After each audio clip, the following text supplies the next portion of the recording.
Bon, alors, je dirais que la vérité, c'est la chose la plus difficile à obtenir, mais la plus simple à comprendre. Hmm. Vous avez un événement dont l'ONU reconnaît, y compris le tribunal pénal international pour le Rwanda qui a été créé en 1995, reconnaît que c'est cet événement dans lequel deux chefs d'État africains en exercice, celui du Rwanda, Juvenal Habyarimana, et celui du Burundi, Cyprien Taryamira, ont été tués. On reconnaît que c'est un acte de terrorisme international, que cet avion a été abattu par un missile SAM-16 et on nous dit qu'on ne sait pas qui a tiré sur l'avion. Le problème dans cette affaire-là, et vous allez voir la logique avec l'affaire de Agatha Birimana, c'est que le tribunal pénal international n'a pas voulu enquêter sur cette affaire-là. Malgré le fait qu'il y a eu des enquêtes, deux enquêtes qui ont été faites. Donc une des enquêtes faite par Michael Reagan, qui était un avocat australien que j'avais rencontré à plusieurs reprises à Washington, D.C., qui m'a expliqué effectivement qu'il avait identifié trois sources au sein du FPR qui avaient des éléments sur le fait que c'était le FPR qui avait abattu l'avion. Donc, il m'a expliqué que lorsqu'il a eu des échanges avec Madame Luisarbourg, qui est une juge magistrate canadienne, qui était procureure du tribunal pénal international, elle était très, très heureuse d'apprendre qu'il avait des éléments d'information là-dessus. Quand ils se sont rencontrés, ils ont pu échanger dans son bureau à La Haye, eh bien, Madame Luisarbourg a changé d'état d'esprit. Et lorsque Madame Luisarbourg n'a plus voulu enquêter sur ce qu'on a, les enquêtes se poursuivent sur cette affaire, parce que Michael Reagan m'avait expliqué qu'il avait demandé que le tribunal apporte la protection à ces sources, ces trois sources qui étaient au Rwanda, qui avaient envie de parler de rôle de FPR dans l'attentat. Eh bien, Madame Luisarbourg a abandonné le dossier et lorsqu'elle a pris sa retraite après le tribunal pénal international, elle a dit que le Rwanda avait exercé des pressions sur le tribunal pour que cette histoire n'aille pas plus loin. Deuxième élément que je constate, c'est que les enquêtes qui avaient été faites par l'auditorat militaire belge, dont un des magistrats belges, M. Van Winsen, qui travaillait sur le volet des casques bleus des Nations Unies qui avait été assassiné le lendemain du 6 avril, eh bien, évidemment, le magistrat Van Winsen s'est rendu au Rwanda pour enquêter sur l'affaire de l'attentat. Eh bien, la personne qui a fait obstacle à son enquête pour qu'elle n'aille pas jusqu'au bout, c'était celui qui était à l'époque ministre de la Défense, M. Paul Kagame. C'est ce qui est dit dans le rapport de fin d'investigation de M. Van Winsen, qui est un Belge. Ensuite, on arrive à la situation qui a été faite par le juge Bruguière lorsqu'il a démarré son enquête en 1997 à la suite d'un dépôt de plainte de veuve française. Eh bien, il est arrivé à la conclusion que les suspects, les gens qui sont susceptibles d'avoir abattu l'avion, sont des éléments du FPR. Eh bien, il a lancé 9 mandats d'arrêt internationaux contre les suspects. Eh bien, l'enquête a été, par la suite, il a pris sa retraite, elle a été reprise par son collègue, M. Trévidic, qui a été avec Mme Poux et M. Herbeau, qui étaient les juges d'instruction qui ont continué l'enquête après le juge Bruguière. Donc, ils ne sont pas revenus sur les mandats d'arrêt internationaux. Ils ont dit purement et simplement que cette enquête se terminait par un non-lieu. Un non-lieu en droit, pour les gens qui ne comprennent pas, ça signifie qu'on ne sait pas, ça ne signifie pas qu'il n'y a pas de coupable dans cette histoire ou qu'il n'y a pas de suspect. Ça signifie simplement que, bon, ben, on ne sait pas, à l'état actuel, on ne sait pas. Sauf que dans cette enquête sur laquelle j'ai beaucoup travaillé, il y a beaucoup de zones d'ombre qui n'ont pas été qui n'ont pas été clarifiées. autre enquête qui était l'une des toutes premières enquêtes qui a été menée dans cette affaire, je vous donne un peu ça en vrac comme ça pour qu'on aille vite. Et il y a eu l'enquête de l'auditorat militaire des forces aériennes belges qui ont fait une enquête purement technique, qui n'était pas une enquête politique, pilotée, mais qui, en tant que militaire, considérait que les gens qui étaient les plus à même d'avoir des missiles pour abattre l'avion et qui étaient en capacité de pouvoir avoir des spécialistes pour abattre un avion avec des missiles, ce n'était que les gens du FPR. C'est un rapport technique extrêmement précis, très important. Donc, par la suite, on a eu la justice espagnole qui a également mené des investigations sur les affaires du Rwanda parce qu'il y a eu des Espagnols qui avaient été tués, assassinés au Rwanda en 1994 suite au génocide ou pendant la période du génocide. Et donc, l'enquêteur, le juge, le magistrat instructeur espagnol, M. Fernando André Morales, est arrivé lui aussi sans avoir consulté le juge Bruguière, sans avoir consulté les enquêteurs Michael O'Regan des Nations Unies et tous les autres, ni les gens de l'auditorat militaire belge. Il est arrivé à la conclusion que les principaux suspects qui seraient à même d'avoir abattu l'avion sont des membres du FPR. Lancé 40 mandats d'arrêt internationaux, dont une bonne partie de ces mandats concernent les gens du FPR. Là, encore une fois de plus, les diplomates américains très proches de l'administration Clinton sont intervenus pour harceler, je dirais, le magistrat espagnol pour étouffer cette enquête dans cette histoire. Donc, pardon, vous constatez que plusieurs enquêteurs spécialisés, chevronnés, expérimentés, sans concertation dans différents pays, à différents endroits, arrivent toujours à retrouver les suspects dans le même camp. Et le FPR nous dit que ce sont les Hutus qui ont abattu l'avion. Mais ils ne nous disent pas qui sont ces Hutus qui ont abattu l'avion. Ils ne nous disent pas où sont ces Hutus qui ont acheté des missiles, où est-ce qu'ils ont acheté des missiles pour abattre l'avion. Il n'y a aucune information sur tout ça. Ils vous disent simplement que ce n'est pas le FPR. Mais si ce n'est pas le FPR, il y a bien quelqu'un qui a tiré sur le missile, qui a tué les deux présidents. Donc, vous vous retrouvez donc, du point de vue français, avec deux enquêtes dans la même institution qui disent deux choses contradictoires. Vous venez maintenant à l'affaire de Mme Agathe Habyarimana, qui est la veuve du président Habyarimana, qui elle-même a été évacuée par les militaires français le 9 avril, c'est-à-dire 2 jours après le début du génocide. Elle n'a jamais été mise en cause par le tribunal pénal international qui est compétent pour s'occuper et de ceux qui auraient planifié le génocide, de ceux qui ont commis le génocide, de ceux qui ont été les complices du génocide. Le tribunal pénal international a poursuivi beaucoup de gens, a également acquitté un certain nombre de membres du gouvernement rwandais de l'époque. Et en France, vous avez une enquête. L'enquête sur Mme Habyarimana a duré 19 ans. Il y a eu une dizaine de magistrats qui ont travaillé sur ce dossier.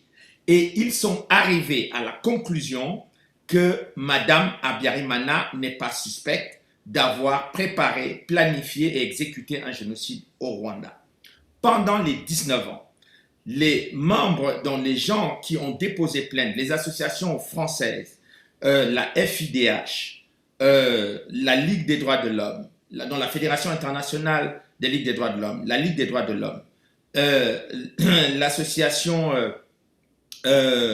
Survie et l'association de M. Gauthier, là, avec sa femme, qui ont déposé une plainte contre Mme Habyarimana, pendant ces 19 ans, ils ont été incapables d'apporter des éléments de preuve pour que Mme Habyarimana soit définitivement mise en examen, poursuivie pour avoir planifié le génocide. Donc, vous vous retrouvez avec des gens, après 19 ans d'instruction, qui vous disent, écoutez, il y a encore des éléments qui n'ont pas été pris. Mais ces magistrats-là, les magistrats qui ont travaillé là, sont allés au tribunal pénal international pour chercher des éléments de preuve concernant Mme Habyarimana. Ils ont écouté tous les témoins venus du Rwanda fabriqués par le Rwanda, montés par les associations de partis civils. Tous ces gens, ils ont même ramassé des journalistes ici en France dont on dit ils ont des éléments de preuve. On les a tous amenés au tribunal. Après avoir auditionné tous ces gens, y compris des coopérants français, eh bien, les juges français sont arrivés à la conclusion que Mme Habyarimana n'est pas une planificatrice du génocide. Et vous avez donc aujourd'hui un document à la suite de l'appel qui a été fait par les partis civils. Vous avez donc la juridiction d'appel qui vous dit, eh ben, on annule le non-lieu, Mme Habyarimana, des juges français qui ont travaillé avant, eh bien, et Mme Habyarimana n'est pas mise en examen, hein, n'est toujours pas mise en examen, c'est-à-dire que depuis pratiquement 20 ans maintenant, elle est toujours avec le statut de témoin assisté. Donc, qu'est-ce que vous voulez qu'on vous dise quand, au bout de 19 ans, vous avez des magistrats français qui vous disent il n'y a rien de sérieux, de solide qui permettent de mettre cette femme en accusation, et vous avez d'autres magistrats français qui viennent vous dire ah non, non, non, non, non, non, non, on doit continuer à faire des enquêtes. Mais vous voyez bien que dans le dossier de M. Habyarimana, du président Habyarimana, qui est le dossier de l'attentat qui a déclenché le génocide, il y a eu un magistrat qui a fait pendant 9 ans des investigations abouties à des suspects du côté du FPR, et un autre magistrat qui a fait moins de temps, qui a passé moins de temps sur le dossier, qui vous dit « Ah non, non, non, on ne sait pas ». Et vous avez dans le dossier d'Agatha Habyarimana des magistrats qui vous disent « Non, il n'y a rien dans ce dossier ». Et vous avez d'autres magistrats qui arrivent derrière qui vous disent « Ah mais non, non, non, non, il faut poursuivre cette dame ». Donc vous comprenez, pour les gens qui sont encore intelligents, qui ont la capacité de comprendre, vous comprenez que l'affaire de l'attentat du 6 avril 1994, c'est une affaire sur laquelle l'OFPR ne veut pas qu'on fasse la lumière. Et c'est qui est très étonnant parce que toutes ces associations qui poursuivent Mme Habyarimana devraient déjà au moins s'intéresser pour savoir qui a tué les Français qui sont morts dans l'attentat du 6 avril.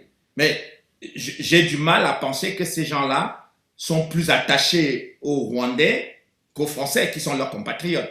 Donc vous voyez que quand vous mettez ce dossier sur la table pour voir clair, vous ne voyez que cette confusion sur le plan de la justice. Et je pense que là, la justice française donne d'elle, dans le dossier du Rwanda en tout cas, une image extrêmement négative.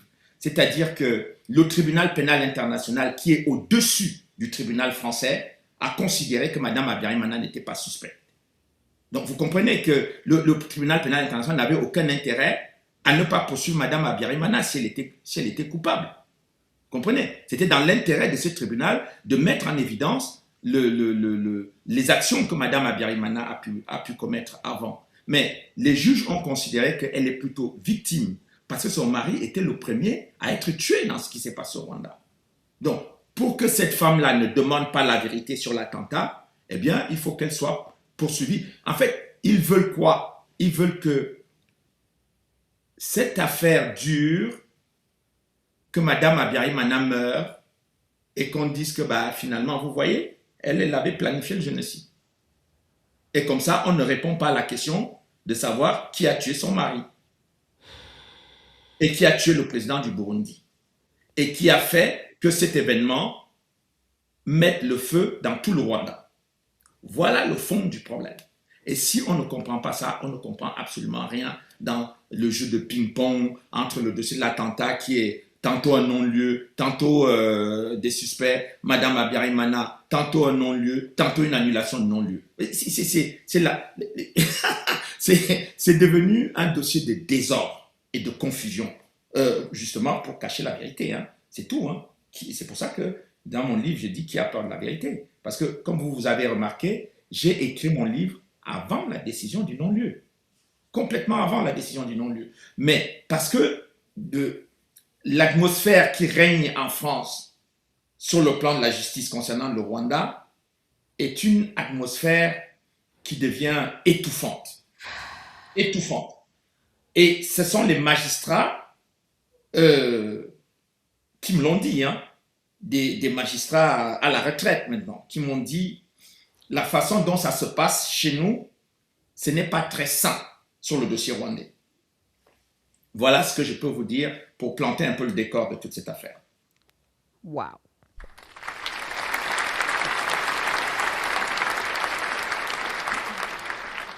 merci. Vraiment, là, vous nous avez éclairé les choses. Donc, si j'ai bien compris, hein, si j'ai bien compris, la dame, on a assassiné son mari et après, pour l'empêcher de chercher la justice sur le dossier de l'assassinat de son mari, le président, qui a été tué avec un autre président burundais, et c'est ça l'élément déclencheur du génocide. Pour l'empêcher et pour empêcher sa famille de poursuivre le dossier, ils les ont poursuivis eux. Ils ont retourné la justice contre eux, contre les victimes. Exactement. Resté Exactement. 9 ans sur le dossier, alors que dans le dossier, dans les enquêtes sur cet attentat qui est l'élément déclencheur du génocide, et après 9 ans seulement, hein, 19 ans contre 9 ans seulement, après 9 ans seulement, ils avaient déjà trouvé les suspects et les Absolument. suspects, les coupables, les responsables, après 9 ans seulement. Absolument. Et pas seul. D'autres juges sont arrivés, d'autres magistrats sont arrivés à la même conclusion sans s'être parlé. Et Et donc, tout le monde passe à côté de ça. Tout le monde on dirait que évite. c'est la même tactique aussi qu'ils utilisent contre vous. Vous aussi, ben, cette fois-ci, vous n'êtes même pas impliqué. Si vous avez été rwandais, vous aurez justement dit aussi Alors, responsable de génocide. Mais ouais, cette fois-ci, vous n'êtes pas impliqué, vous n'êtes même pas au Rwanda, juste parce que vous avez écrit des livres. Vous aussi, on vous poursuit. alors, je vais vous donner une information euh, pour vos. Je suis également aujourd'hui poursuivi pour l'un des derniers livres qui a eu un impact très important partout, Holocauste au Congo. Je fais maintenant l'objet d'une nouvelle plainte sur le livre Holocauste au Congo. Et vous savez ce qu'on me reproche? C'est toujours les mêmes, hein, c'est toujours les mêmes associations qui poursuivent Agathe, qui poursuivent,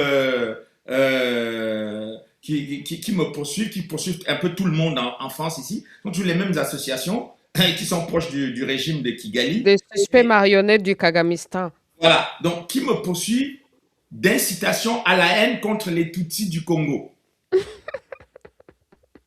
Et je ne sais pas si vous avez vu dans ce livre-là un seul endroit où je... Mais simplement parce que j'ai mis le doigt sur le cœur du problème des Congolais.